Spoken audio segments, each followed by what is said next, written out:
दोस्तों, देश में बहुत सारे ऐसे केस हुए हैं जिसमें लोगों को फांसी की सज़ा मिली है। जैसे एक केस था निर्भया का, जिसमें दिल्ली में उसके सारे दोषियों को फांसी की सज़ा दी गई थी।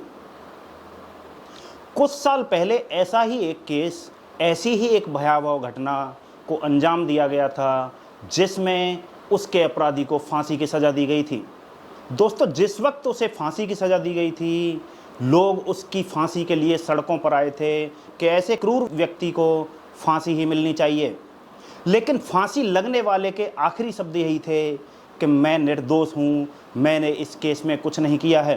तो दोस्तों, इस सज़ा के बाद लोगों ने तथ्यों को परखना शुरू किया, तो फांसी चढ़ने वाले व्यक्ति असली में क्या निर्दोष था? तो क्या वास्तव में अदालतों से तथ्यों को परखने में गलती हुई?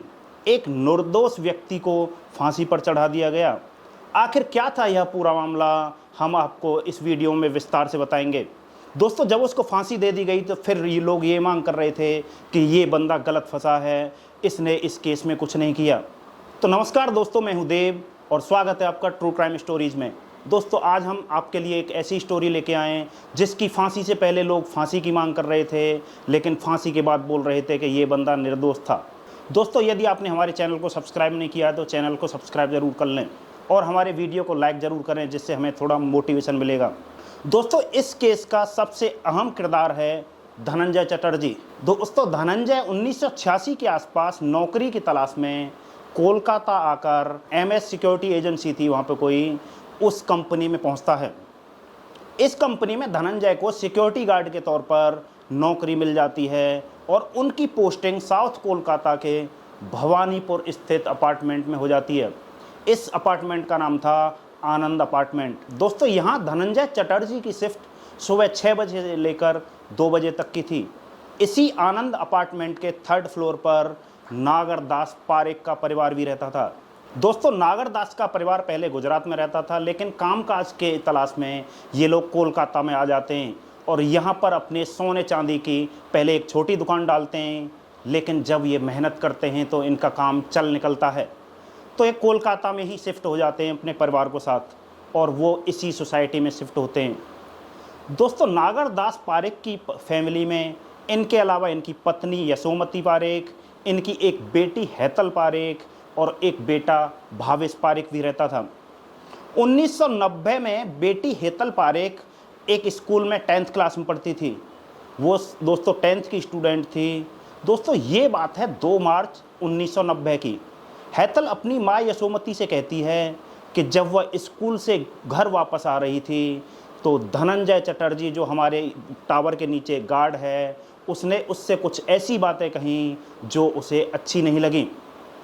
दोस्तों, हैतल ने अपनी माँ से धनंजय की टीजिंग के बारे में शिकायत की थी। हैतल अपनी माँ को यह भी बताती है कि धनंजय ने कहा था कि हम एक साथ मूवी देखने चलें। दोस्तों, यशोमती नागर दास को अपनी सारी बातें बताती हैं कि हमारी बेटी से हमारा गार्ड, जो टावर का गार्ड है, वो क्या कह रहा था। दोस्तों, फिर नागर दास 4 मार्च 1990 को धनंजय चटर्जी के खिलाफ एक लिखित शिकायत उस कंपनी में जहाँ पर ये गार्ड की नौकरी करता था उसमें देते हैं, जिसके जरिए धनंजय चटर्जी को सिक्योरिटी गार्ड की नौकरी मिली थी जिस कंपनी के जरिए। दोस्तों, धनंजय के इस बिहेवियर की जानकारी अपार्टमेंट के यानी उस सोसाइटी को भी दी जाती है। फिर अपार्टमेंट उस सोसाइटी की कंपनी के गार्ड को बदलने के लिए कहा जाता है। सोसाइटी वालों की रिक्वेस्ट पर दोस्तों धनंजय चटर्जी का ट्रांसफ़र दूसरी जगह कर दिया जाता है। आनंद अपार्टमेंट में धनंजय चटर्जी की जगह विजय थापा नाम के एक दूसरे व्यक्ति को रखा जाता है। दोस्तों, धनंजय चटर्जी को आदेश दिया जाता है कि आपको 5 मार्च 1990 से यहाँ पारस अपार्टमेंट, जो कि एक और अपार्टमेंट था, वहाँ पर नौकरी दी जाएगी।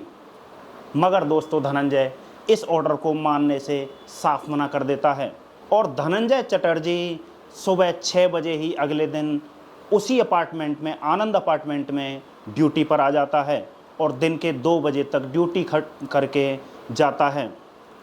इधर जिस नए गार्ड की नौकरी आनंद अपार्टमेंट में लगी थी, वह भी ड्यूटी पर नहीं आता। दोस्तों, तारीख याद रखिए, ये तारीख थी 5 मार्च 1990। इधर धनंजय चटर्जी रोज की तरह अपनी ड्यूटी कर रहा था, उधर पारिक परिवार भी रूटीन के मुताबिक अपनी दिनचर्या में लगा हुआ था। दोस्तों, रोज की तरह सुबह सुबह नागरदास अपनी दुकान खोलने के लिए निकल जाते हैं, जबकि बेटा कॉलेज चला जाता है और बेटी हैतल पारिक का उस दिन एग्ज़ाम था, इसलिए वो भी तय समय पर एग्ज़ाम के लिए निकल जाती है। 1 बजे के आसपास दोस्तों हैतल पारिक स्कूल से वापस आ जाती है। अब घर में हैतल और हैतल की माँ यशोमती थी। दोस्तों, यशोमती पारिक रोज़ाना 5 बजे से 5:30 बजे के बीच में वहाँ पे एक मंदिर था, लक्ष्मी नारायण मंदिर, उसमें पूजा करने के लिए जाती हैं। दोस्तों, ये इनका डेली का रूटीन था। उस दिन 5 मार्च 1990 को भी लगभग 5:20 पर यशोमती पूजा करने के लिए मंदिर की तरफ चली जाती हैं। अब घर में सिर्फ हेतल अकेली बची थी। जैसे ही यशोमती मंदिर के लिए निकलती हैं दोस्तों, उसके कुछ ही मिनट बाद धनंजय चटर्जी जो गार्ड था वहाँ पे आनंद अपार्टमेंट में आता है। उस समय ड्यूटी कर रहे नाइट गार्ड दशरथ मुर्मू से कहता है कि उसे बिल्डिंग के 3rd फ्लोर पे कुछ काम है, उसे बिल्डिंग के 3rd फ्लोर पे 3A में जाना है। दोस्तों, इसी फ्लैट में पारिक परिवार रहता था।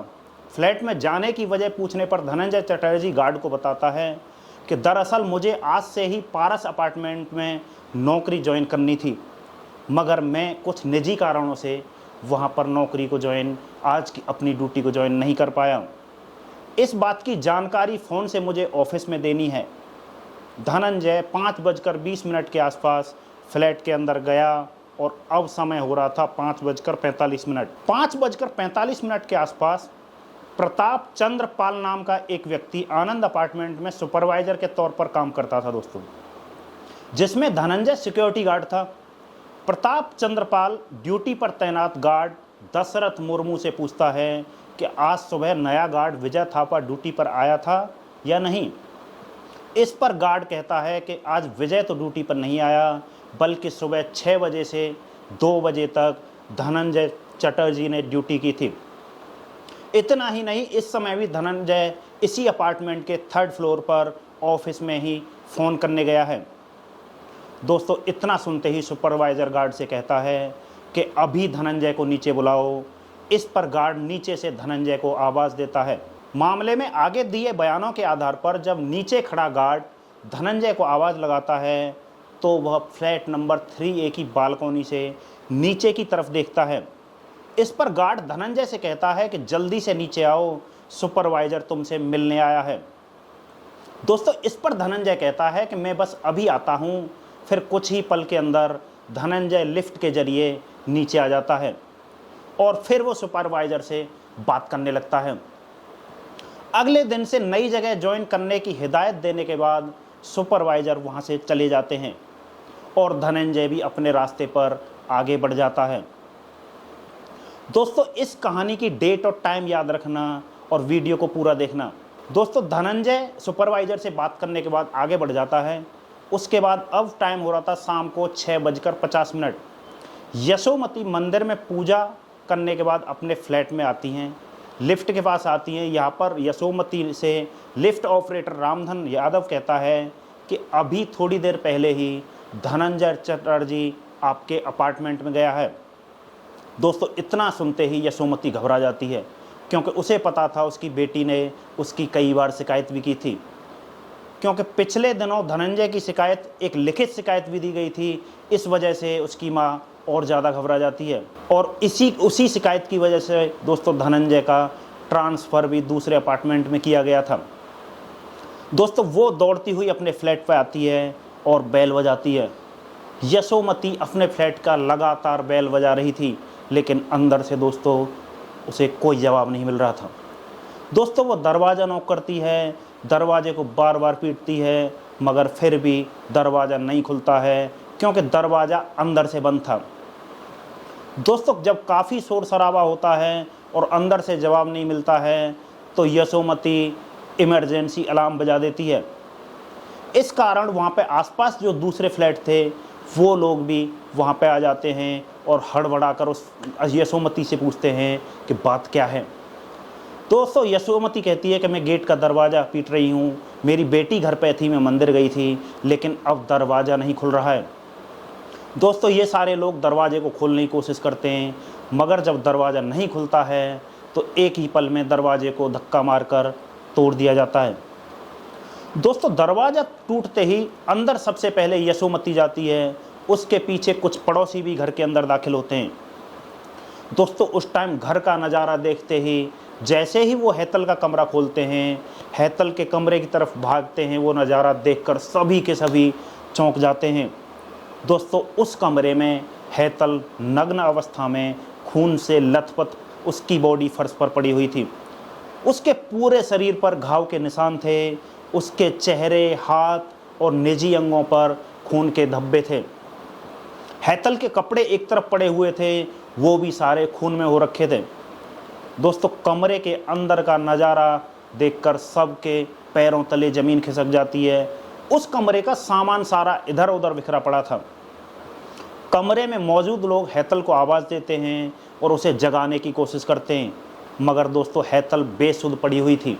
दोस्तों हैतल की इस हालत को देखते हुए उसकी माँ उसे लगभग घसीटते हुए कमरे से बाहर लेकर आती है और फिर बाकी लोगों की मदद से उसे लिफ्ट में नीचे लेकर जाया जाता है। दोस्तों अब तक कुछ पड़ोसियों को भी पता चल चुकी थी, तभी पड़ोस में से एक डॉक्टर आते हैं और डॉक्टर लिफ्ट में ही उस लड़की का, हैतल का नब्ज चेक करते हैं। तो डॉक्टर बोलते हैं कि हैतल में अब कुछ नहीं है, ये ख़त्म हो चुकी है। इसके बाद फिर से कुछ लोग हैतल को कमरे में लाकर रख देते हैं और उसके शरीर पर खून से पूरी तरह भीगा हुआ चादर ही डाल दिया जाता है। दोस्तों इस भीड़ में से कुछ लोग हैतल के भाई भावेश को इस घटना की जानकारी देते हैं और वह लगभग 7 बजे घर पहुंच जाता है। दोस्तों थोड़ी देर बाद इस बात की जानकारी हैतल के पिताजी को भी दे दी जाती है और वो लगभग 8:30 बजे घर पहुंच जाते हैं। दोस्तों हैरत की बात थी कि हैतल की मौत की पुष्टि लगभग 6:30 बजे के आसपास हो चुकी थी, लेकिन इसके बाद भी और उसके पिता घर पे आ चुके थे, मगर पुलिस को वहाँ से फ़ोन किया जाता है करीब 9 बजे। तो दोस्तों 9 बजे के आसपास भवानीपुर पुलिस स्टेशन को घटना की जानकारी दी जाती है। घटना की जानकारी मिलते ही सब इंस्पेक्टर और कुछ अपने साथियों के साथ वहाँ पर पुलिस वाले पहुँच जाते हैं। दोस्तों यहाँ पर हैतल की माँ के बयान के आधार पर FIR दर्ज की जाती है। बयान में यशोमती बताती हैं कि इस घर में दाखिल होने वाला आखिरी इंसान अपार्टमेंट का गार्ड धनंजय चटर्जी था। उसी ने शायद पहले मेरी बेटी के साथ ज़बरदस्ती की और फिर उसकी शायद हत्या कर दी।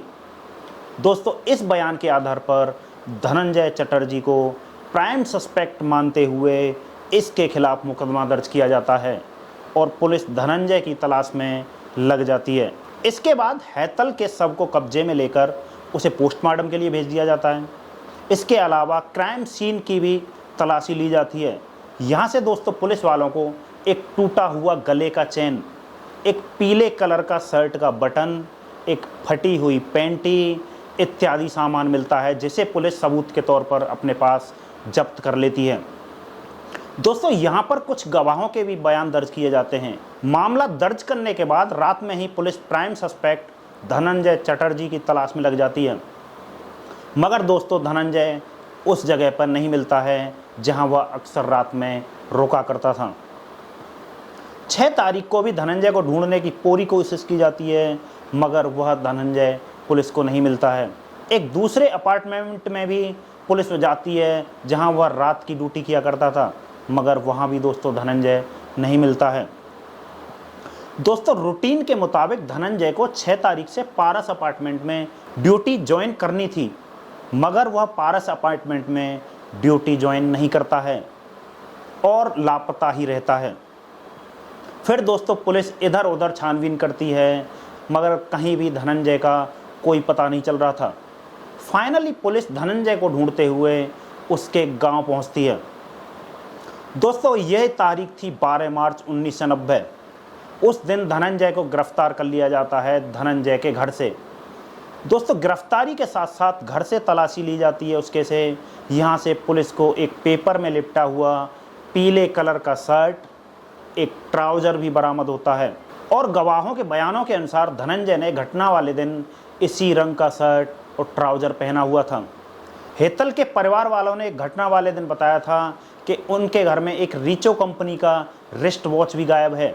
दोस्तों, पुलिस को तलाशी के दौरान वह रिस्ट वॉच भी धनंजय के घर से बरामद हो जाता है। दोस्तों, धनंजय प्राइम सस्पेक्ट था ही। कुछ चीज़ें उसके घर से, जैसे घड़ी है और उस जो बटन मिला था उसके कलर की मैच की शर्ट मिलती है। धनंजय को गिरफ्तार करने के बाद पुलिस उसका बयान दर्ज करती है। दोस्तों, धनंजय अपने बयान में खुद को निर्दोष बताता है, जैसा कि हर दोषी बताता है, और वह कहता है कि उसे इस सब के बारे में कुछ नहीं पता है, शायद उसे फंसाया जा रहा है। दोस्तों, जब पुलिस धनंजय से गायब होने के बारे में पूछती है कि चलो तुम सस्पेक्ट नहीं हो, तुमने कुछ नहीं किया, तुम्हें अगले दिन ड्यूटी ज्वाइन करनी थी, तो फिर तुम वहाँ से गायब क्यों हुए? तो इस पर धनंजय कहता है कि असल में उसके घर पर उसके छोटे भाई का जनेऊ संस्कार होना था। इसी में शामिल होने के लिए वो 5 मार्च को अपनी ड्यूटी ख़त्म करने के बाद और फिल्म देखने जाता है, और फिर वहाँ से निकलने के बाद फल खरीदे और वहाँ से अपने घर चला आता है। दोस्तों, धनंजय यह भी कहता है कि जो घड़ी उसके पास से बरामद हुई है उसके बारे में उसे कुछ भी नहीं पता। दोस्तों, धनंजय चटर्जी भले ही खुद को बेगुनाह बताता है, मगर अपनी बेगुनाही का वो सबूत कुछ दे नहीं पाता।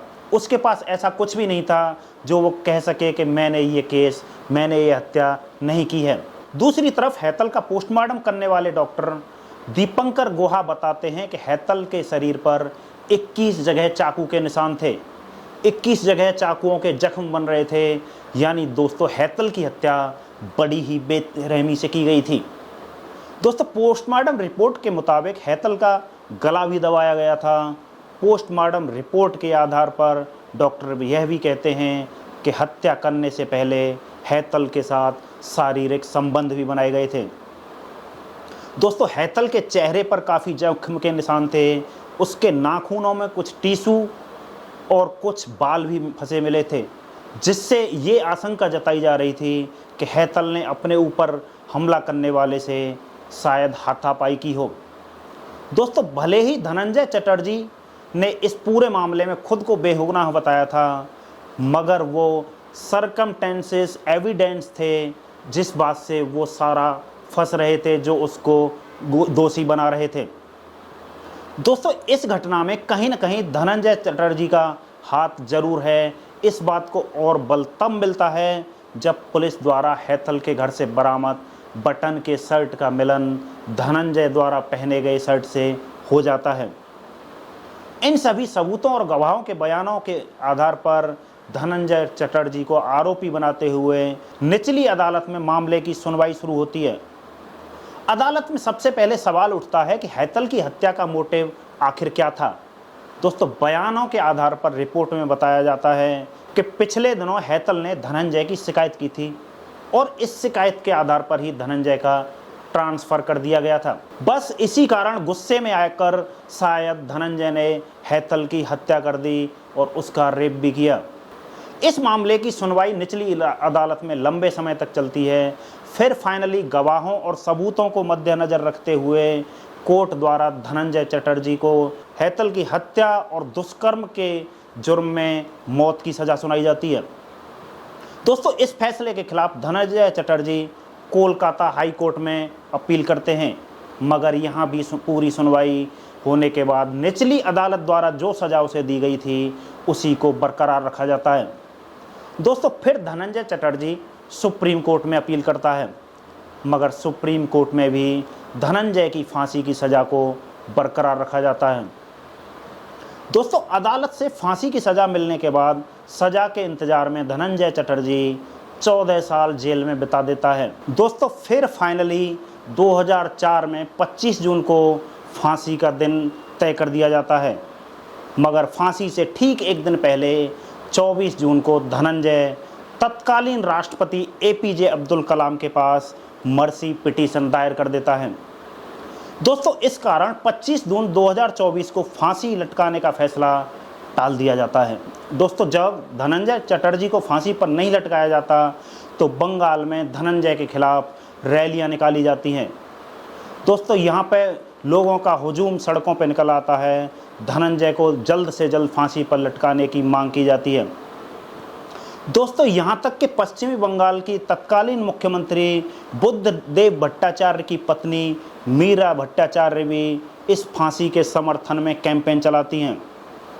दोस्तों, इन सब के बीच धनंजय की मर्सी पिटीशन राष्ट्रपति द्वारा खारिज कर दी जाती है और तय होता है कि 14 अगस्त 2004 को धनंजय चटर्जी को फांसी पर लटका दिया जाएगा।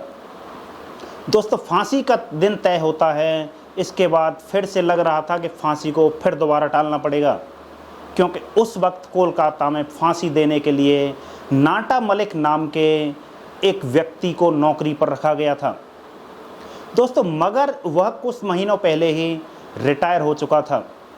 दोस्तों, धनंजय चटर्जी की फांसी देने के लिए जब नाटा मलिक से संपर्क किया जाता है तो नाटा मलिक कह देता है कि पहले मेरे बेटे को सरकारी नौकरी दीजिए, तब मैं ये फांसी दूंगा।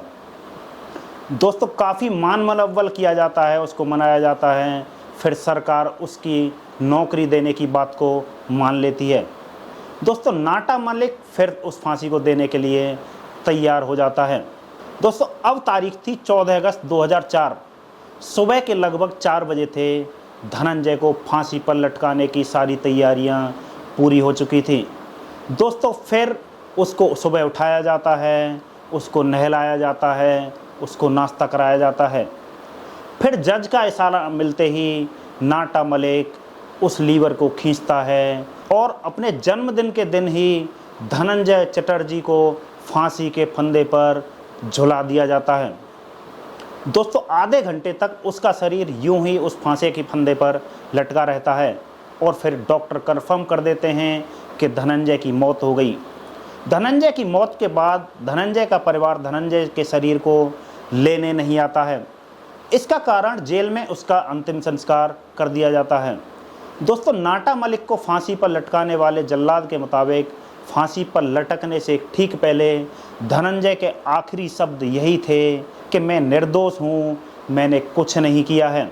इसी बात का पता लगाने के लिए इंडियन स्टैटिक्स सेन गुप्ता और प्रबल चौधरी ने इस केस के फैक्ट्स को फिर से परखने का फैसला किया और फिर 2015 में उन्होंने अपने इन्वेस्टिगेशन के आधार पर एक विस्तृत रिपोर्ट पेश की थी, जिससे साबित होता था कि इस केस में कई खामियां थीं। जैसे इस केस में लिफ्ट ऑपरेटर की गवाही बहुत अहम थी। पहले पुलिस में उसने गवाही दी कि उसने धनंजय को 5:20 पर लिफ्ट में जाते देखा, मगर जैसे जैसे अदालत की सुनवाई आगे बढ़ी तो वह अपने बयान से बदल गया और उसने कहा कि उसने धनंजय को लिफ्ट से ऊपर जाते हुए नहीं देखा था, बल्कि जब वह नीचे आ रहा था तब उसने देखा था। इसलिए वह नहीं कह सकता कि धनंजय कितने बजे अंदर गया था। दोस्तों, क्राइम सीन से घटना वाले दिन पुलिस ने एक गले की चेन बरामद की थी। पुलिस ने बताया कि यह चेन धनंजय की थी, मगर आगे चलकर खुलासा हुआ वह चेन अपार्टमेंट के दूसरे स्टाफ का था, जिसने दावा किया था कि वह गले की चेन उसने धनंजय को गिफ्ट में दी थी। इस बात को अदालत में नहीं परखा गया। हैतल के घर वालों ने दावा किया था कि उसके घर से धनंजय एक घड़ी चुरा कर ले गया था। वह घड़ी पुलिस वालों ने धनंजय की गिरफ्तारी के दिन उसके घर से बरामद की थी, मगर क्या वह घड़ी वास्तव में घड़ी थी जो घड़ी हैतल के घर से गायब हुई थी? इस सच्चाई का पता लगाना आसान था, मगर पुलिस उस घड़ी के सीरियल नंबर का मिलान उस दुकान से करती जहां से हैतल के घर वालों ने वह घड़ी खरीदी थी, तो आसानी से इसका पता लग जाता।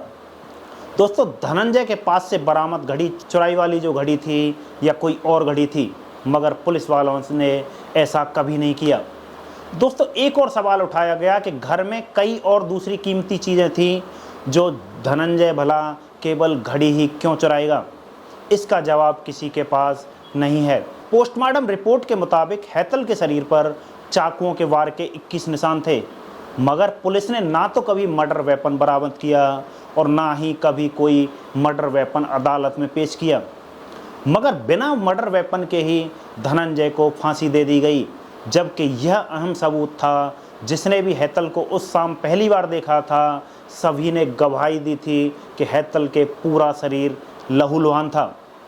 कमरे में चारों तरफ खून बिखरा हुआ था, चादर भी खून से लथपथ थी। मगर दूसरी तरफ उस शाम धनंजय चटर्जी को देखने वाले लिफ्ट ऑपरेटर, गार्ड या फिर सुपरवाइजर में से किसी ने भी यह नहीं कहा कि धनंजय के शरीर पर खून का एक निशान भी लग रहा था। यहाँ तक कि पुलिस ने जो शर्ट और ट्राउजर धनंजय के घर से उस टाइम बरामद किया था, उस पर भी खून का कोई निशान नहीं पाया गया था। दोस्तों, फॉरेंसिक जांच में भी धनंजय के कपड़ों से या हैतल के शरीर से धनंजय के ना तो कोई फिंगरप्रिंट मिले और ना ही कोई डीएनए सैंपल बरामद किया गया।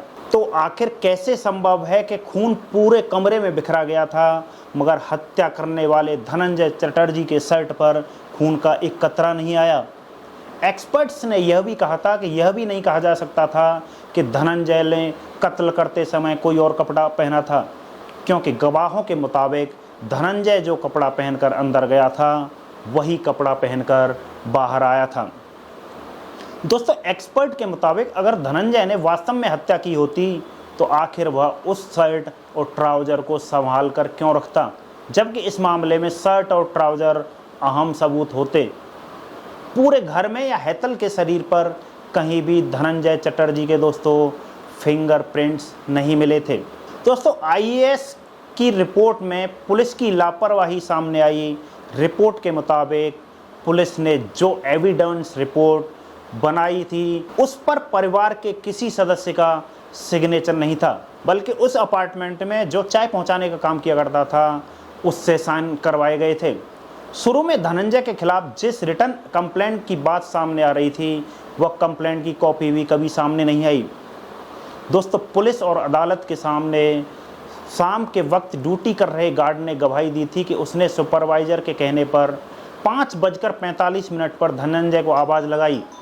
इस पर धनंजय ने अपार्टमेंट के बालकनी से नीचे झांका था, मगर आगे चलकर पता चला कि उस बालकनी से कोई नीचे की तरफ झांक ही नहीं सकता था, क्योंकि उस बालकनी में लोहे का सरिया लगा हुआ था। वो बालकनी चारों तरफ से बंद थी और नीचे खड़ा व्यक्ति बालकनी में खड़े व्यक्ति को देख ही नहीं सकता था। तो गार्ड का यह बयान फर्जी था, मगर अदालत ने इस बात पर कभी ध्यान नहीं दिया।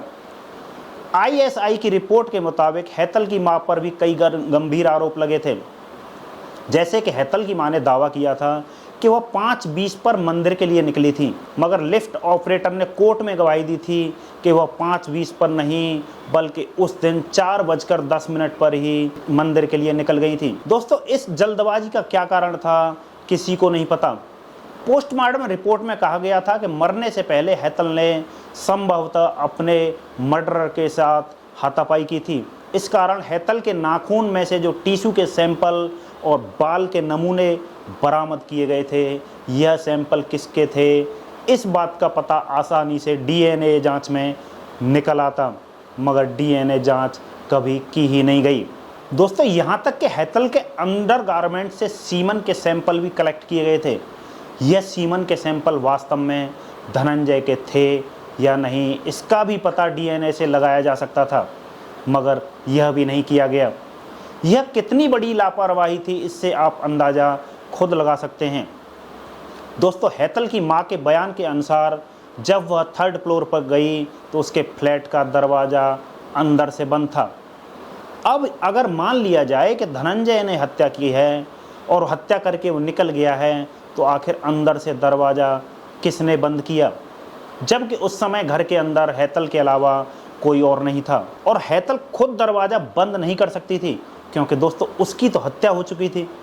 धनंजय के केस में दूसरे गार्ड की गवाही काफ़ी अहम रही, लेकिन आईएसआई की रिपोर्ट में सामने आया कि दरअसल दूसरे गार्ड और धनंजय का पहले से लफड़ा चल रहा था। इसलिए कहा गया कि शायद मौके का फ़ायदा उठाकर गार्ड ने जानबूझकर धनंजय के खिलाफ झूठी गवाही दी थी। शुरुआती जांच में यह कहा गया था कि हैतल के साथ रेप किया गया था, मगर आगे की जांच में देखा गया तो हैतल के साथ ज़बरदस्ती नहीं की गई थी, बल्कि यह मर्जी से बनाया गया संबंध लगता था, क्योंकि वजाइनल एरिया में किसी तरीके की कोई चोट या ज़बरदस्ती करने के निशान नहीं मिले थे, जो अक्सर इस तरह के मामलों में देखने को मिलते हैं। इन फैक्ट्स को भी पूरी सुनवाई के दौरान दोस्तों नज़रअंदाज किया गया था। इन सबसे बढ़कर हैतल की मौत के बाद सभी को खबर दे दी गई, मगर पुलिस को खबर करने में आखिर 3 घंटे क्यों लगाए गए, यह बात आज तक सामने नहीं आ सकी है। क्या यह देरी अहम सबूतों को मिटाने के लिए की गई थी? हैतल की मौत के बाद जब मामले की सुनवाई अदालत में शुरू हुई तो कई बार गवाहों के लिए हैतल की मां को अदालत में बुलाया गया था दोस्तों, तो वो अदालत में पेश नहीं होती थी। यहाँ तक कि कुछ ही समय बाद हैतल की मां ने कोलकाता छोड़ दिया और हैतल के पिता को और उसके भाई ने भी 6 महीने के अंदर अपना जमाया कारोबार बंद करके फ्लैट हमेशा के लिए बेचकर कोलकाता छोड़कर गुजरात चले गए। दोस्तों, कुल मिलाकर सरकमटेंशियल एविडेंस केस देखा जाए तो ऐसा लगता है कि धनंजय ने ही इस घटना को अंजाम दिया होगा, लेकिन दूसरी तरफ आईएसआई की रिपोर्ट में उठाए गए सवालों को भी नज़रअंदाज नहीं किया जा सकता कि किस तरह से फैक्ट्स को निचली अदालत से लेकर सुप्रीम कोर्ट तक में नज़रअंदाज किया गया। यही वजह थी कि आईएसआई ने हैतल की मौत के मामले में ऑनर किलिंग की आशंका जताई, मगर इस नज़रिए से कभी जांच हुई ही नहीं। यही वजह थी कि 2015 में आईएसआई की रिपोर्ट सामने आने के बाद धनंजय चटर्जी के समर्थन में रैलियां निकाली गईं। यहाँ तक कि इस केस को फिर से खोलने की भी मांग की गई, मगर उन मांगों पर भी दोस्तों कभी ध्यान नहीं दिया गया। दोस्तों, जो होना था वो तो हो चुका था। हम सभी अदालत के फैसले का सम्मान करते हैं, फिर भी आपके अनुसार इस पूरे केस में क्या हुआ होगा, हमें कमेंट करके ज़रूर बताएं। और आपको ये हमारी स्टोरी कैसी लगी हमें कमेंट में बताएं। हमारे वीडियो को लाइक ज़रूर करें। दोस्तों, मिलते हैं ऐसी ही किसी एक और क्राइम की कहानी के साथ किसी अन्य वीडियो में। तब तक के लिए नमस्कार, बाय बाय। अपना और अपनों का ख्याल रखें।